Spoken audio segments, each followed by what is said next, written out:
Monday marks what would have been the 115th birthday of novelist, essayist and critic Eric Arthur Blair, known by his pen name George Orwell. Few people know that his real name wasn't Orwell, which he chose for the river in Suffolk County, England. Orwell was born in India, where his father, a minor British civil servant, was stationed.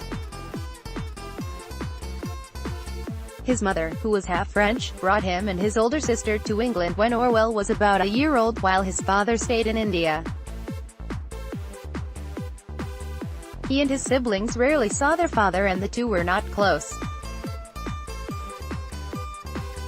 Orwell was awarded a scholarship to Eton, where Brave New World author Aldous Huxley was one of his schoolmasters.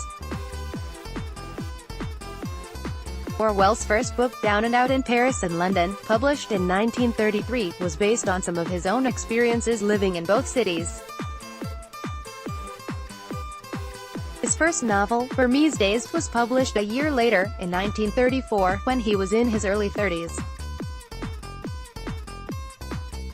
He continued to write until his death from tuberculosis in 1950, at the age of 46. His last novel, 1984, was published the year before he died. Orwell was known for his highly political writing style, addressing some of the most important movements of his time in his work.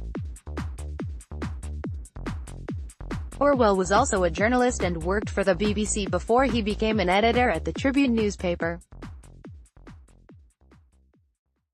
Animal Farm, an anti-Soviet satire published in 1945, was the first of his books to make him money. 7. George Orwell quotes, "You are free to be a drunkard, an idler, a coward, a backbiter, a fornicator, but you are not free to think for yourself," he wrote in Burmese Days. "Reality exists in the human mind, and nowhere else," he wrote in 1984. "To see what is in front of one's nose needs a constant struggle," he wrote in an essay published in 1946. "A people that elect corrupt politicians, imposters,